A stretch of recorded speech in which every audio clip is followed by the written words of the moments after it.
Saturday evening, but elsewhere, if you're heading out tomorrow evening, it should be dry, but again, it will be fairly cloudy. Again, a few pockets of frost possible on Sunday morning, and again, during the day, we'll see a few breaks in the cloud, maybe parts of East Wales, North East England, North East Scotland, so some blue sky here. Otherwise, most of us just rather glum but dry. The main exception to that dry weather again, the far northwest, where there'll be some rain and drizzle over the highlands. Quite breezy all weekend across the northwest, those winds strengthening further on Sunday. Temperatures again 8, 9, 10 Celsius. At times weather fronts will push into the far north, but for most high pressure hangs on even into next week, keeping things largely dry.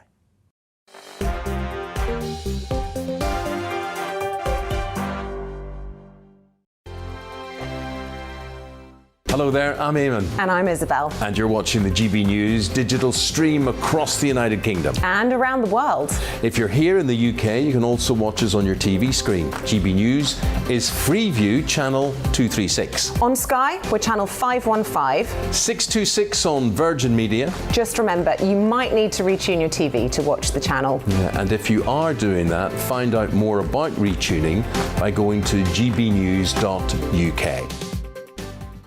Join my show Farage, 7 p.m. till 8 p.m. Monday through Thursday, and there you will get opinion, analysis, debate, and I'll cover stories that nobody else dares to touch. And then for the last 15 minutes, talking pints. We're over a drink. We have a civilized conversation with someone. We very often disagree, but we do it in a grown-up way. Come and join me on Farage.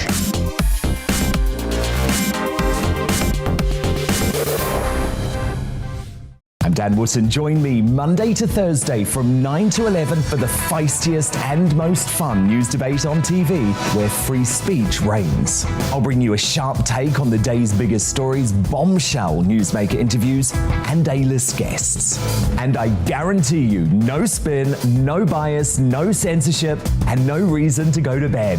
That's Dan Wootton tonight, Monday to Thursdays from 9 on GB News. Hello there, I'm Eamon Holmes. And I'm Isabel Webster. And we hope you can join us for Breakfast with Eamon and Isabel. You make me laugh out loud, belly laugh. Is that important first thing in the morning? Yeah, absolutely. And there's me trying to be deadly serious. News is a serious business. Yeah, I have to rein you in sometimes. Well, it doesn't stop us laughing at it. It doesn't stop us having an opinion on what's going on. Yeah. And it certainly will not stop us reflecting what you think. Weekdays from 6 to 9:30 on GB News.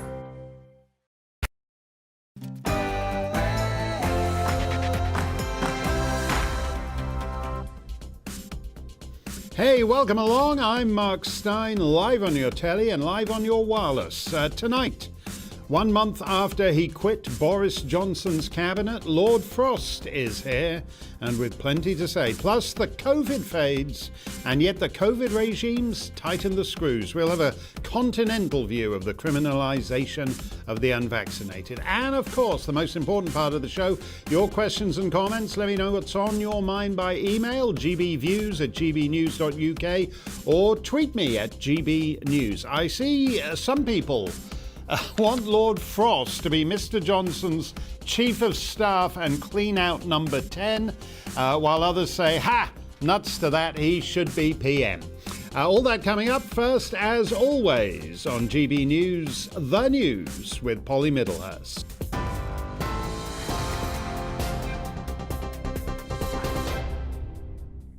Good evening, I am Polly Middlehurst in the GB newsroom with the very latest top stories. And our top story today. Downing Street has warned that Russia will be punished with a package of sweeping measures if its troops enter Ukraine. It comes after the US and Russia held frank talks in Geneva today to try to ease tensions.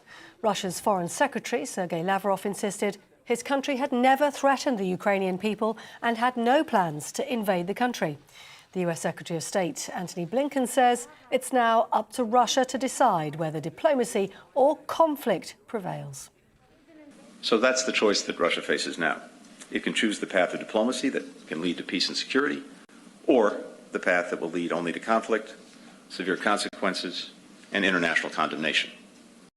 Antony Blinken. Well, early the Foreign Secretary here in the UK, Liz Truss, called on Russia to desist and step back from Ukraine. She was speaking in Australia and she said an invasion would lead to a terrible quagmire and loss of life. That's why we urge President Putin to desist and step back from Ukraine before he makes a massive strategic mistake. Liz Truss. In other news, the Business Secretary has told GB News claims of blackmail by Conservative whips over the distribution of public funds are ridiculous. Kwasi Kwarteng's comments follow reports that rebels were threatening to publish secret text messages and recordings from the Prime Minister's supporters.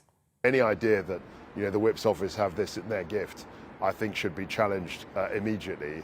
And clearly, if these allegations are true, that's a very, very serious allegation, and I'd want to see them properly investigated.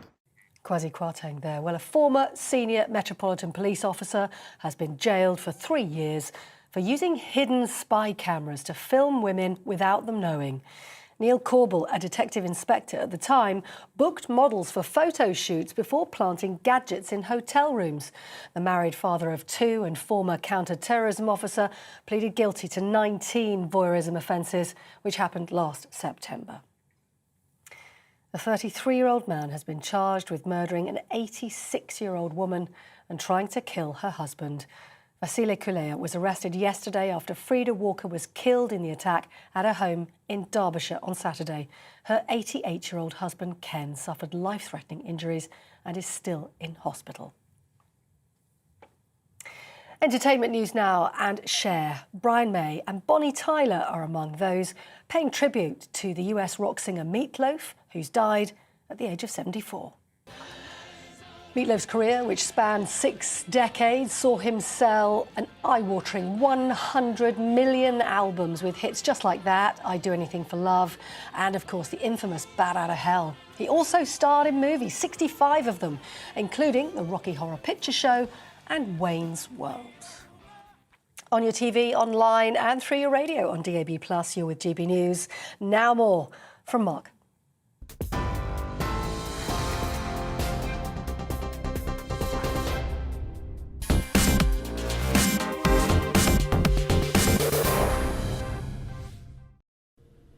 Hey, we have breaking news from the Great Reset Jet Set at the World Economic Forum.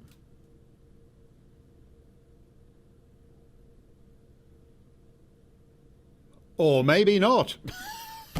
I don't know what happened to that. I don't know that I can just carry on. We had a clip of one of these Davos types saying that the great news was that the elites in all the countries all liked each other, and that's why they were able to do beautiful things together. But that polls in every country where they polled the question showed that the masses trusted the elite less. And you don't say, I wonder why. But what I liked about it was why it's a great shame that we were unable to get that clip, is it's fun to watch the elite actually calling themselves the elite. It used to be more seemly to let someone else say that. Oh, we do have the clip. Let's have that lady from Davos. Here you go. Take it away, madam. At Davos a few years ago, the Edelman survey showed us that the good news is the elite across the world trust each other more and more. So we can come together and design and do beautiful things together.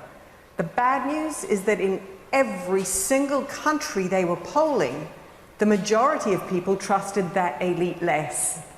So I wonder why that would be. But it's good to know that they can all still come together and do beautiful things together. When she talks like that about the elite, it's almost as if the elite are no longer our fellow Englishmen, Frenchmen, Americans, Swiss, Saudis. It's almost as if they're citizens of elite land, jetting around with priority boarding on elite airways far above us. Well-meaning elites making all their elite plans for non-elite losers like you. And then only to make the mistake of polling you non-elite losers and finding that you don't think these elites are all they're cracked up to be. The wine in a suitcase stuff from number 10 in recent days is not unimportant, because it underlines that our rulers never believed the panic porn they inflicted on us. To a degree unparalleled in a world not at war, democratic governments around the planet imposed huge amounts of human misery, destroying lives and livelihoods, depriving children of their grandparents, forcing grandparents to die alone and entirely unsurrounded by loved ones, massively expanding adolescent mental health crises, cancelling millions of medical checkups as the cancer and heart disease metastasized.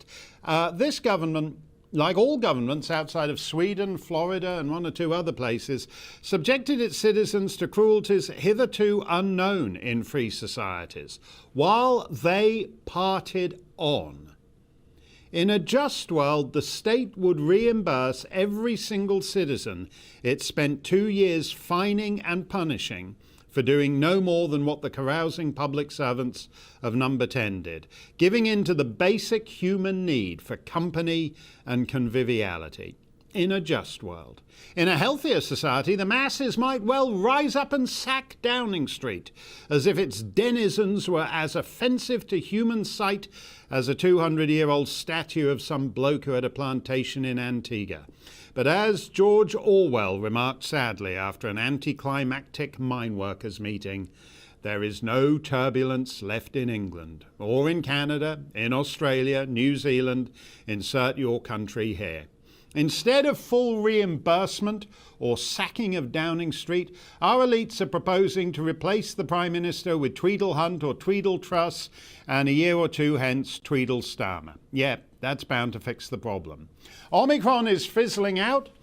In Britain, Sage is admitting that their sagacity is worth tuppence 3 farthing from the grab bag table at the church bazaar. This is some graphics showing about how all their predictions of up to 6,000 people a day dying from Omicron were the usual rubbish, as they have been for 2 years.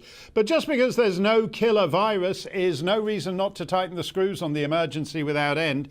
Yesterday, Austria voted in its mandatory vaccination law. Canada's not quite there yet, but a judge in Ontario has just issued a gag order forbidding a father from saying anything in front of his 10-year-old son that, quote, calls into question the safety or efficacy of the COVID-19 vaccine. So you cannot disagree with the state's view of the vaccine in front of your own children.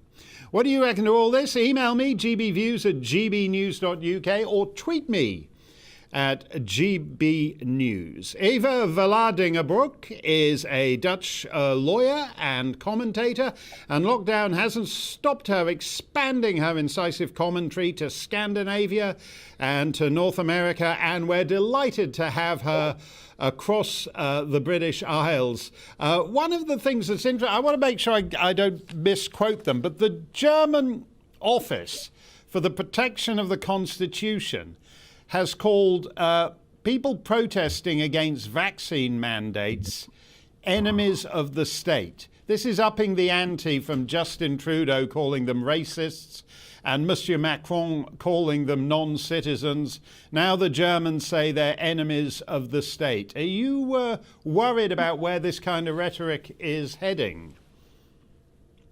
Yes, absolutely. Thank you for having me on. It's a pleasure. But this rhetoric from basically the leader, the head of the Protection Office for the Constitution in Germany, it's just, the fact that he's that and then he's saying these types of things is just in and of itself ridiculous and almost hilarious if it weren't so dangerous.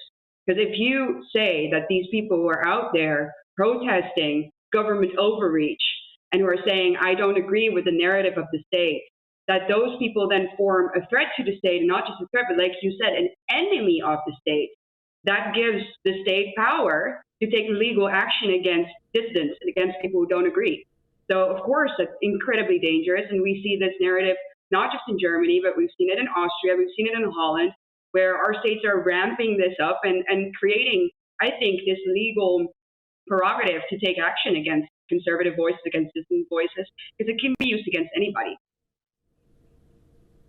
Yes, it doesn't seem to have anything much to do with the virus anymore. I mean, I take it there'll be another variant along any minute. But basically, this crackdown and the systems put in place seem to have parted company from the public health rationale. Are you concerned that these mechanisms they've put in now, where you need to show your papers before you can go and have a coffee and a croissant in some patisserie in France, do you think these systems have been put in place with a permanent intent? Absolutely, yes. So these systems that are here in Europe, it depends a little bit where you are on the continent as to how far these sort of vaccine passes go, right? But they're all digital. So that's the first huge red flag. They're digital QR codes on your phone that you need, like you said, either to get to a bar or restaurant, but in some places in Europe, you already needed to get into your workplace or you needed to get onto public transport. And these systems, once people accept the fact that they only are granted access to everyday life through this QR code, I don't see a reason for the government to take that ever away, especially not since we know for a fact that these COVID passes are basically the starting point of a larger plan issued by the European Commission, which is called the European Digital Identity Project. They state within that report, it's a very lengthy report, by the way, it's like 600 pages, but they state that these vaccine passes can be used in order to basically introduce this European digital identity, like a European digital wallet. And that is not something that they are planning on ever getting rid of, especially not since they want this agenda rolled out by 2030. So this is just, if you ask me, this is the beginning phase of a social credit system. That's quite frankly, that's just what it is. Now, when you use the phrase social credit, that's the system they have in China, and you think that that's actually the same model that the EU, perhaps a bit more discreetly, but it's basically adopted the same model, that we will know where our citizens are. It's like having GPS in their phone, so we know where they are every moment of the day. Exactly, because if this is not just listed to your vaccination status, but if this is linked to your taxes, this will be linked to your digital wallet, which we already know that that's what obviously the European Union and larger global elites are looking for, is to eradicate cash money. So, that's, of course, then you are being tracked. If the government knows exactly where you are, what you spend your money on, who you're with, then you can say, okay, maybe they don't have the same bad intentions as maybe a dictatorial regime elsewhere in the world. But I would think that it's incredibly short-sighted and naive for Western people to think that if that same system is being used, that it cannot be used for these same evil intentions. So we always have to ask ourselves, do we want this system here? And the fact of the matter is that, the system is in place. It just now needs to be broadened to other things apart from your vac status. Do you think they've been emboldened over the last 2 years by the fact that tens of millions of people in supposedly free societies actually support these strictures?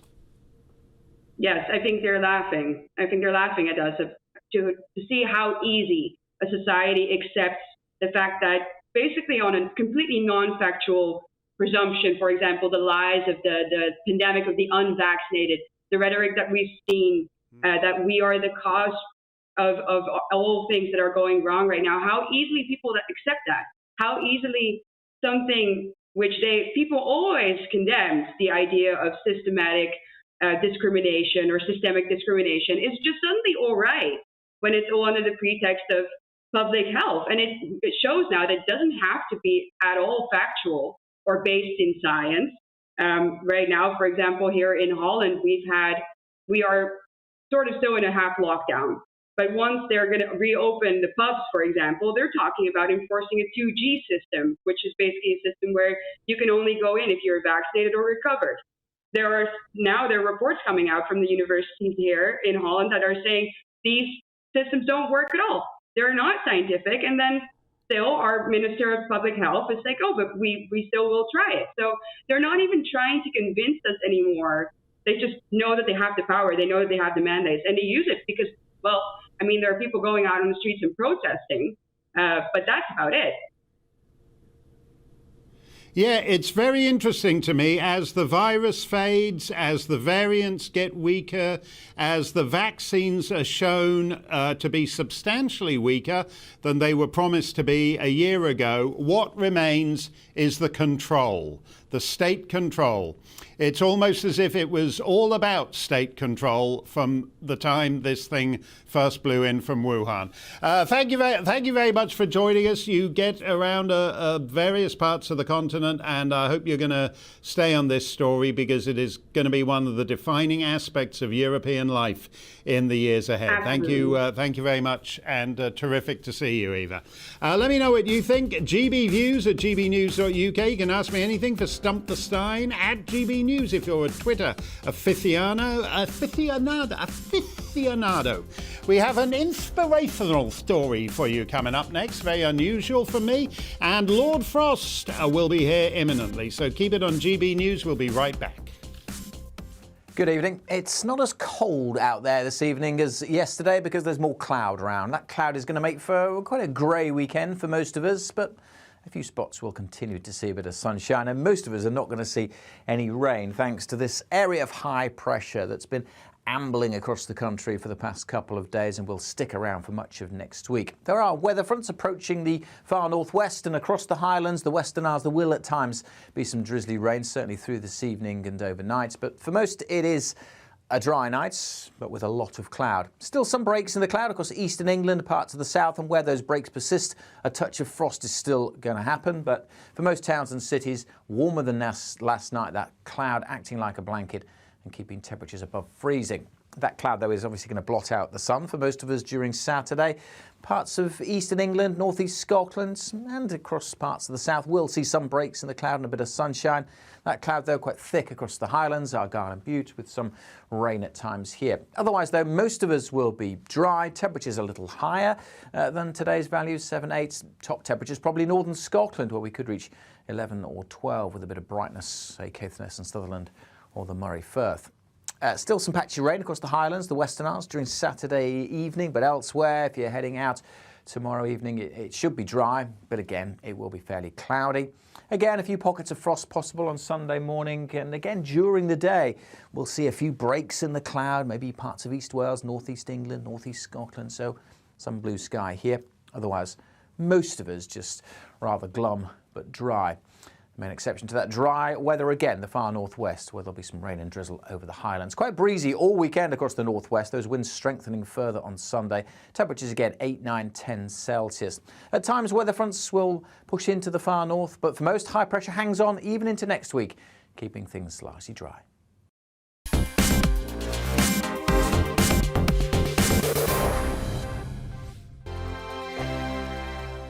Hello there, I'm Eamon. And I'm Isabel. And you're watching the GB News digital stream across the United Kingdom. And around the world. If you're here in the UK, you can also watch us on your TV screen. GB News is Freeview channel 236. On Sky, we're channel 515. 626 on Virgin Media. Just remember, you might need to retune your TV to watch the channel. Yeah, and if you are doing that, find out more about retuning by going to gbnews.uk.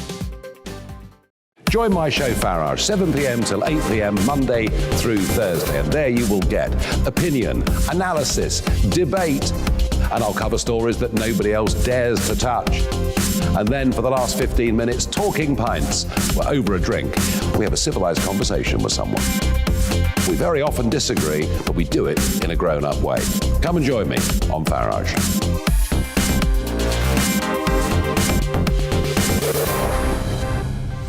I'm Dan Wootton. Join me Monday to Thursday from 9 to 11 for the feistiest and most fun news debate on TV, where free speech reigns. I'll bring you a sharp take on the day's biggest stories, bombshell newsmaker interviews, and A-list guests.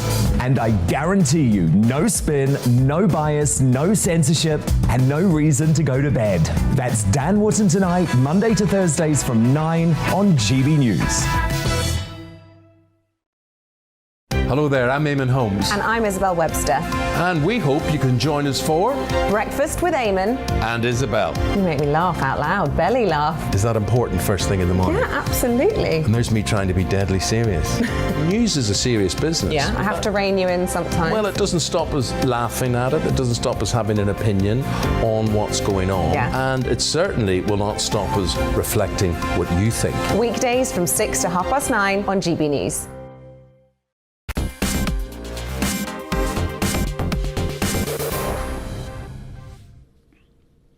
Hey, Mark Steyn with you on a Friday night at GB News. Keep your emails and tweets coming because Stump the Steyn is coming up imminently. So is Lord Frost. But I thought maybe in these miserable times we could use an inspirational story. You know, in the news biz, people think the tough gigs are reporting from Bosnia, Yemen, Helmand Province, the Sunni Triangle. But it turns out the really dangerous reporter's assignment is Dunbar, West Virginia.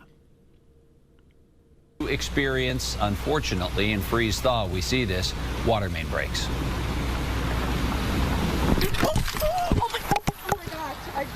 Got hit by a car, but I'm okay. I just got hit by a car, but I'm okay, Tim. That's the first for you on TV, Tori. Woo! We're all good. Are you okay? I'm okay. Yeah, you know, that's live TV for you. It's all good. I actually got hit by a car in college, too, just like that. Wow. I am so glad I'm okay. Yeah. You're okay. You're okay. We're all good. This is, oh, you know what? It's, one sure woman you're band. okay, Tori? We're good, Tim.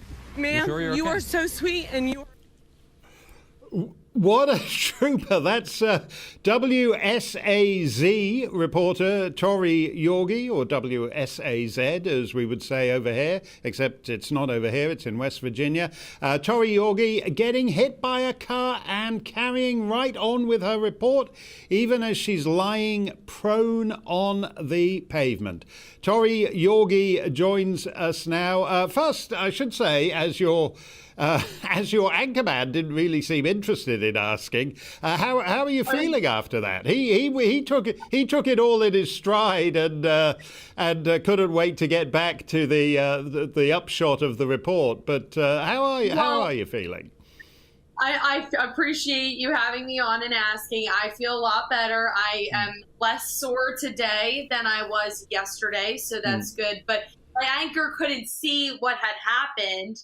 And I think he was just stunned and really confused. I know he was, because he called me immediately afterwards to just kind of figure out what had happened. But, you know, when you're staring at a camera, you aren't looking over at the monitor, which is where he would see the reporter. So if you notice his eyes, they're straight on the camera, and that's when I get hit. And then he looks over because he hears it. So I think he was just really confused. I know he was. And just one of those things, you know. Well, you barely skipped a beat, and you just almost as soon as you hit the ground, you were talking again. You weren't worried, you weren't angry, you weren't annoyed, you just carried on. Yeah. I was more annoyed at myself because maybe I could have done something a little different to avoid it. I really don't know still yet. I mean, I wasn't on the road. I wasn't on a sidewalk, though there were no sidewalks. So I was on the pavement of an apartment building entrance, you know, when you come in and out, and a bunch of cars had gone by me plenty of times, and everything was fine. So I thought I would be okay for just a really quick live shot, and it turned into that, and I got hit by a car, and it was really surreal. I can't believe it happened. I really can't believe it's gone this big either. I can't believe I'm talking to you. Well, you for those of us in the rest of the world seeing something like this, we would automatically assume that there's a $40 gazillion lawsuit coming against somebody. But you as soon as you hit the ground, you were virtually apologizing to, I think it was a lady who was driving the car. You were basically saying, sorry for getting my roadkill all over your tires. Well, you know, it was one of those things. How would you feel if you just hit somebody? I mean, it's a horrible feeling. I ran over a squirrel one time, and it was awful. I was, you know, so upset. So I could just imagine how she felt, hitting a human. And she was very, very sweet after she got out of the car and stopped right away to check on me and, made sure I was okay before she left. So she was really nice and kind. And I would never, want to come at anybody. It was just a genuine mistake. And I'm fine. So it all worked out, I'm good.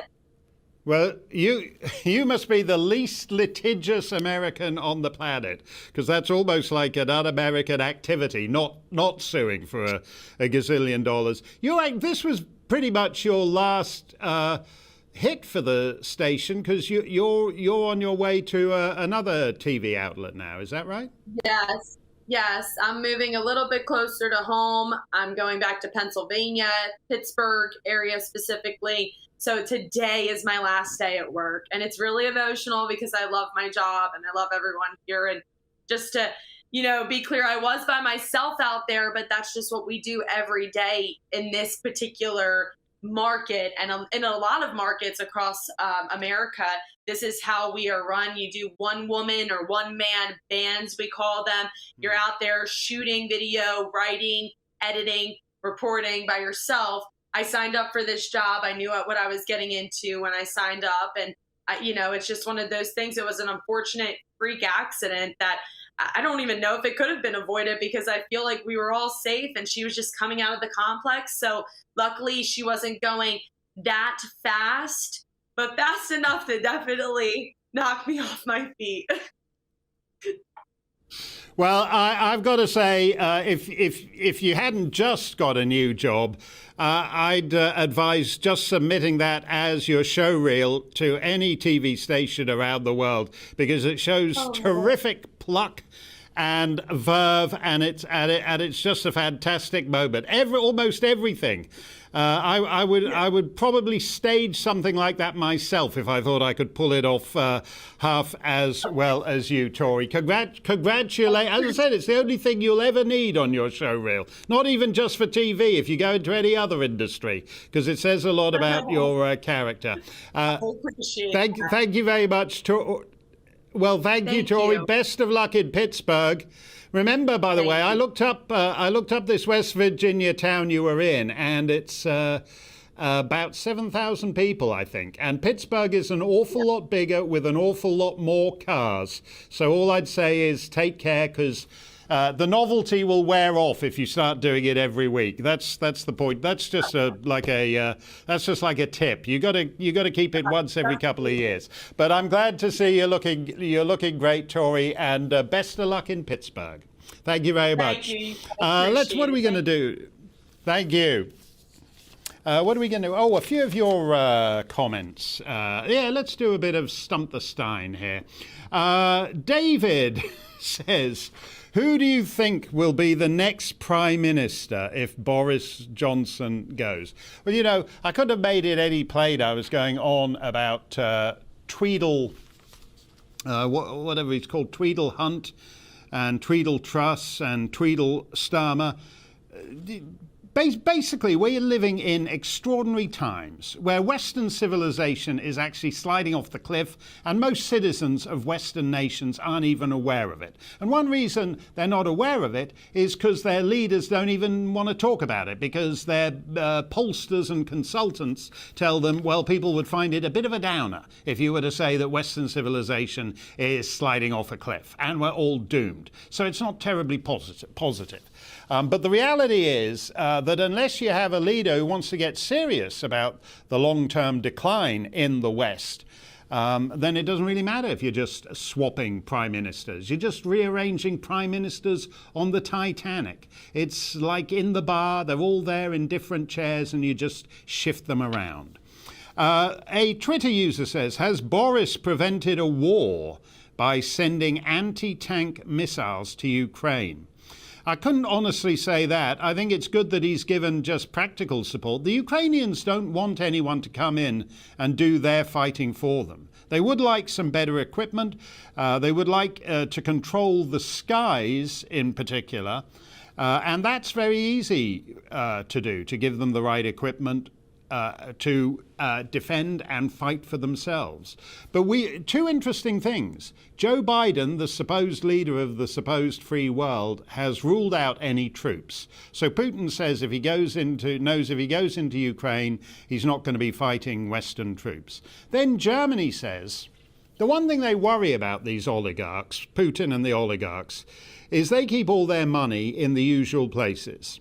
And the one thing that Germany has just said is ruled out kicking Russia out of the SWIFT international banking system. So once you've ruled out kicking them out of SWIFT and you've ruled out troops, Putin knows he can invade anytime he wants, and all he's got to worry about is whether the Ukrainians are using those anti-tank missiles.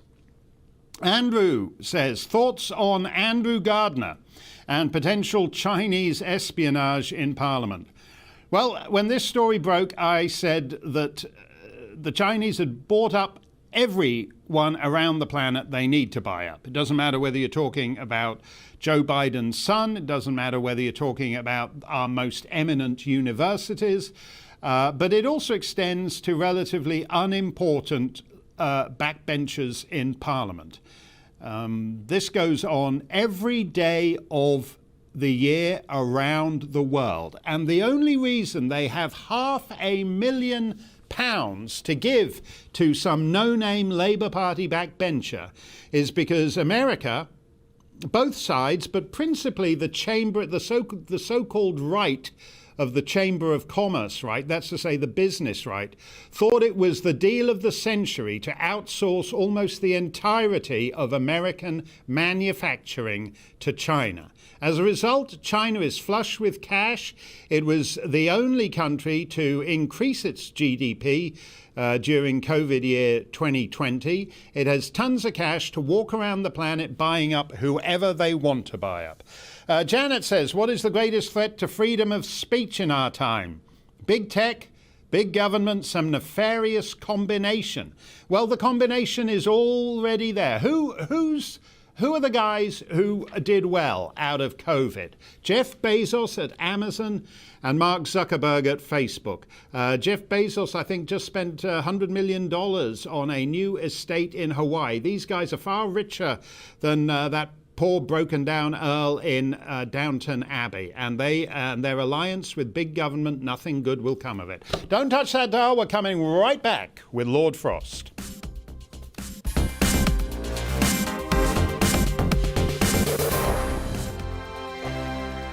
Hello there, I'm Eamon. And I'm Isabel. And you're watching the GB News digital stream across the United Kingdom. And around the world. If you're here in the UK, you can also watch us on your TV screen. GB News is Freeview channel 236. On Sky, we're channel 515. 626 on Virgin Media. Just remember, you might need to retune your TV to watch the channel. Yeah, and if you are doing that, find out more about retuning by going to gbnews.uk. Join my show Farage, 7 p.m. till 8 p.m. Monday through Thursday. And there you will get opinion, analysis, debate, and I'll cover stories that nobody else dares to touch. And then for the last 15 minutes, talking pints. We're over a drink. We have a civilized conversation with someone. We very often disagree, but we do it in a grown-up way. Come and join me on Farage.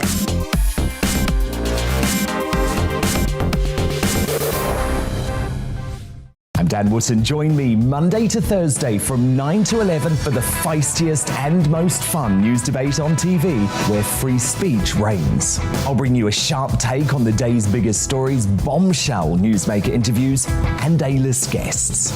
And I guarantee you, no spin, no bias, no censorship, and no reason to go to bed. That's Dan Wootton tonight, Monday to Thursdays from 9 on GB News. Hello there, I'm Eamon Holmes. And I'm Isabel Webster. And we hope you can join us for Breakfast with Eamon and Isabel. You make me laugh out loud, belly laugh. Is that important first thing in the morning? Yeah, absolutely. And there's me trying to be deadly serious. News is a serious business. Yeah, I have to rein you in sometimes. Well, it doesn't stop us laughing at it. It doesn't stop us having an opinion on what's going on. Yeah. And it certainly will not stop us reflecting what you think. Weekdays from 6 to 9:30 on GB News.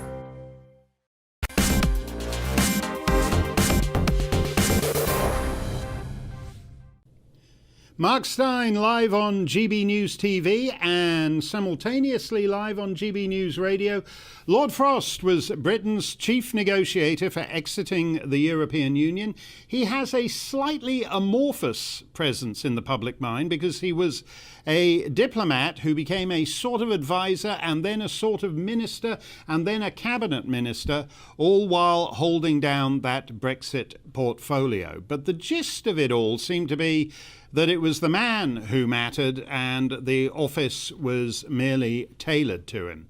Being a Minister of the Crown, of course, pales in comparison to his sometime job as Chief Executive of the Scotch Whisky Association. So I raise a tumbler to you in memory of your days with the Scotch Whisky guys. At that time, they were basically inclined more toward the EU than you were, I think it's true to say.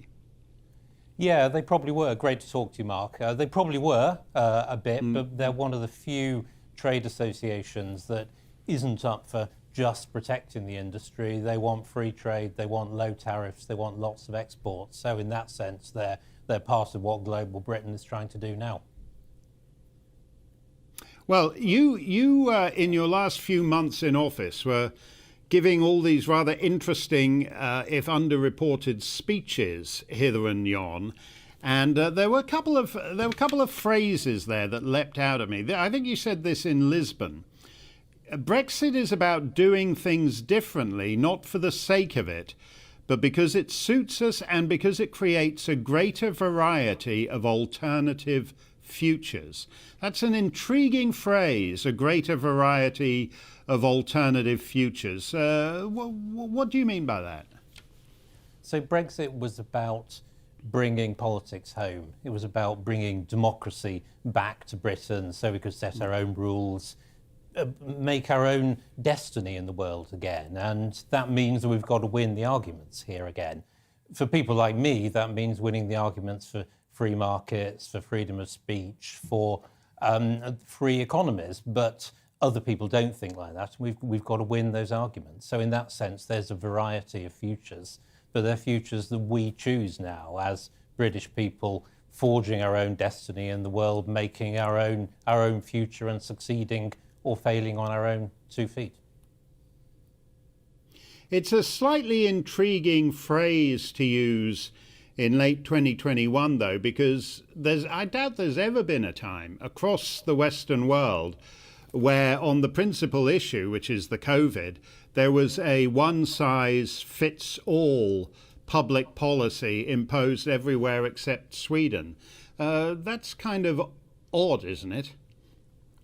Yeah, we've been through a very unusual period, obviously, and I think when we look back at the last couple of years, we look back at the decisions that have been taken on COVID, we're going to think this was a pretty major public policy failure, a disaster almost. And we now know that the lockdowns, those sort of NPI measures, don't work. The evidence for them working is not at all strong, and we know that they come with all kinds of bad consequences, and that's what we're going to be living through. And one of the things that I found personally quite unnerving and worrying about the last 2 years is the lack of debate, the squeezing out of alternative views, the inability to kind of talk honestly about some of the things that have been going on. And I think there's a mix of reasons for that, but it's extremely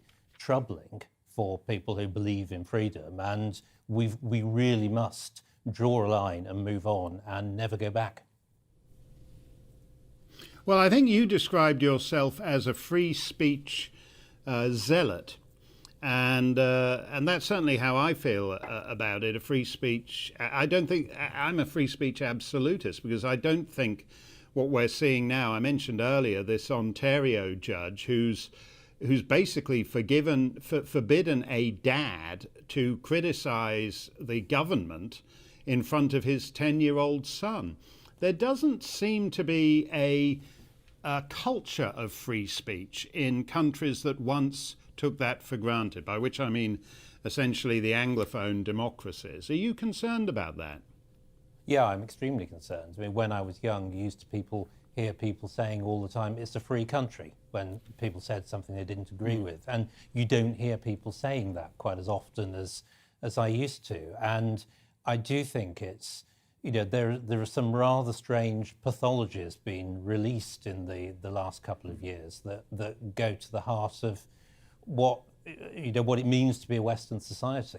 What has made us successful is the ability to debate things, to argue things out, to find new solutions, to test things, and to move forward as the evidence dictates. And the last couple of years have been very strange from that point of view. Not just the clampdown by social media companies on unapproved opinions, such as the source of the original virus, but also what seems to me, governments being very slow to accept new evidence, to adjust their positions as new evidence has come out, communicate it. For example, they've been quite slow to acknowledge some of the fact that the vaccines don't prevent transmission as well as we thought. They've been quite slow to communicate real information about things like the case fatality rate, basic information about it. The governments have not pushed out that in a honest and open way, and I find this all extremely troubling, and that's why I left government when we seem to be going back down that track again on the Plan B ideas last month. And I think it's so important that we repeal the legislation, that we don't continue with sort of zombie policies like the jabs for jobs thing in the NHS. We move on and draw a line. And I think for all the difficulties we've had in this country, we have shown that in Parliament we can still debate things. The debate has never been entirely crushed here, and there have always been MPs who've been willing to speak out, and I think opinion is now turning, and I'm not surprised, indeed I'm really pleased that this country is following countries like Sweden and, as you say, Florida, a state in the US. That is really good, and it's a tribute to the strength of our political culture, and we've got to keep building on that. Well, it's one part of the UK. It's England, Scotland, Northern Ireland, and Wales have generally been far more alarmist on it. And I'm sure, because we certainly get emails and tweets about it. There's a lot of people who can't figure out why all Western governments, with very few exceptions, are behaving exactly the same. They're saying, well, what's happening? Is everyone getting their orders from Chairman Xi or that Klaus guy at Davos, or what's? But I take it you would subscribe to the view that for some reason there's just a groupthink among the Western leadership class generally? Yeah, I'm not a conspiracy theorist, obviously, and I don't think you need to resort to conspiracies to explain what's gone on. I think you just look at the pressure on politicians to do what they're doing, what is happening elsewhere, to follow suit, to take what seems to be the kind of lowest political risk approach to things in the short run, and thereafter to double down on it. It's always difficult for government to admit it got things wrong, to adjust positions, to change, and I think we're seeing that. Obviously in the UK we're seeing, there's always a wish for the devolved administration, Scotland, Wales and so on, to differentiate themselves in some way, and I think we're seeing that additionally as well here. But I think it's just a form of groupthink and normal government behaviour, and that's why it's so important to keep debating and talking and putting forward alternative views so people can pick and choose and find their own best way forward. You said when you resigned that it wasn't just for all the Plan B stuff coming back, but also about the general direction of travel of a supposedly conservative government. So I take it things like net zero and all that are problematic for you too. Yeah, I think it's it's only partly a conservative free market government. That's the problem, and I don't think Conservatives should be raising taxes in the way that we've decided to. I don't think we should be rushing at the net zero policy in quite the way that we're doing at the moment. Climate change is a problem. I don't think it's by any means the most serious problem the country faces. We need to be much, much more serious about deregulating, sweeping away regulation, changing things, doing things differently, so that we get the benefits of what we've done. If we know anything from the last 200 years, it's that free markets, free economies, free choice, ability to pursue your own destiny and choose your own futures and provide for your family, that produces prosperity. And we move away from that at our peril, I think. So that was my concern. I'm not saying the picture is entirely bleak. The government has done some good things, like the ARIA science research sort of agency that's being set up, and one or two other things. But in general, I feel we've drifted away from where the centre of gravity of the people that elected us. There's a sense among despairing Tories that a lot of the issues of most concern to them, for example, the migrants arriving on the southern coast every night, that they're beyond the capability of politicians to solve them, because for whatever reason, people have concluded there are legal obstacles to doing anything about it. You've actually had charge of one of those issues in terms of the Irish border, and where it has managed to be moved by very successfully in some ways by Brussels. Is it just increasingly hard, even for a government with an 80-seat majority in the Commons, to rouse itself to push back on these things?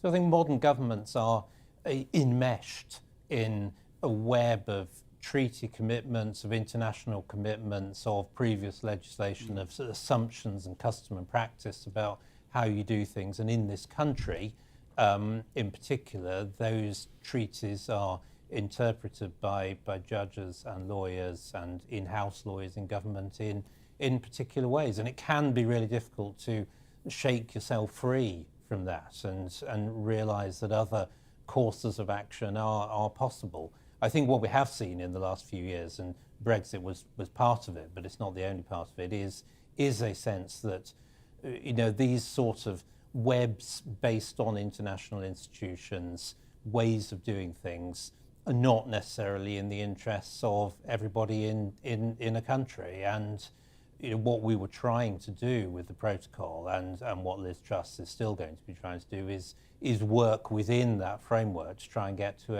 a better outcome, and it is extremely difficult. It may not be achievable, and we may have to take different routes. But nobody, back when the Belfast Agreement, the Good Friday Agreement, was being negotiated, nobody in British politics thought it would have any impact on membership of the European Union. Did they? I mean, that sort of came out of the blue, didn't it? It was very cleverly seized on, but it's not something that I doubt anybody in Dublin thought during that time that it had anything to do with European Union membership. No, obviously the Good Friday Agreement is about peace in Northern Ireland, and at that time nobody thought that we might exit the European Union, but that doesn't make.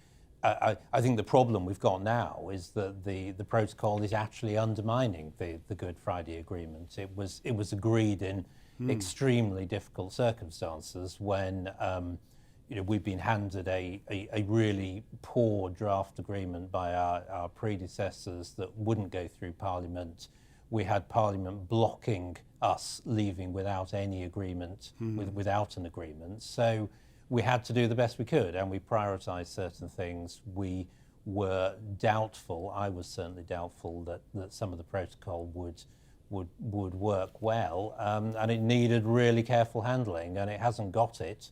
So to me, it's obvious that the protocol is going to have to be significantly renegotiated or replaced. That's the point we've got to. And the only question really is how much pain are we going to have to go through? How complicated is it going to be? How long is it going to take before the EU realise that? But it's obvious that's what's got to happen. It's only a matter of time. Let me just put to you the emails we've had a lot of in one variation of another. After all the Partygate stuff and the wine bottles in a suitcase, people want you to come back as Boris Johnson's chief of staff. I take that. I can't even see that, so I take it that's a kind of non-starter. And the other group of people say see you as a prime ministerial candidate, along with all these other, like your chum Liz Truss and these various other people who've been mentioned. Do you see yourself as a prime ministerial candidate? And is that actually possible?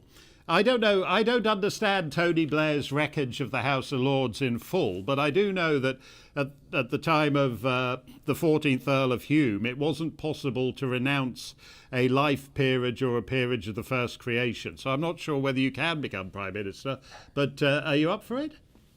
Well, I must admit I've not looked into the detail of that, and I think that is for a good reason, which is that it's a long time since this country has had a Prime Minister in the Lords, and I don't think it's what it's crying out for at the moment as a solution to the country's problems. So no, I don't think that's the best way of proceeding. Look, it's only a month since I left government. I think it's a bit soon to be talking about going back in any capacity. Never say never to anything, but actually I think the Prime Minister, if he's going to succeed over the next year or two, he probably needs new people around him and new ways of doing things and a new policy prescription, and those people can help him deliver, and I'll be very happy to support that if we can get on that track. When you give these speeches, certainly the Lisbon speech, which was riffing off a pamphlet of Edmund Burke's, you see the sweep of history. We seem to be at one of those hinge moments where, after a period of half a millennium of Euro-American domination, the Chinese now see the world returning to its rightful masters. Do you think there's a general crisis? Just quickly, as a final question, do you think there's a general crisis in the West? Yeah, I think some of the things that have made the West strong we're undervaluing. Spirit of free inquiry, standing up for our own values, supporting democracy. I do think, China is obviously a massive world player. It always will be. But I don't think that, I think we need to be a bit more clear-sighted in the UK about the extent to which we've outsourced our own industrial capacity to China, the kind of influence that China has in the UK in various ways. And I think we need to be a bit tougher about that and a bit more clear-sighted. And I think the West needs to generally, if we're going to stick to what's made us succeed in the 21st century as we did in the 20th.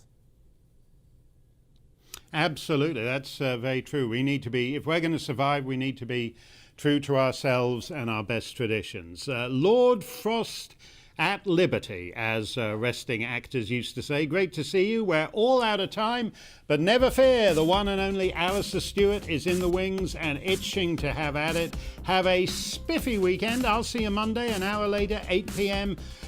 Stay safe, stay free.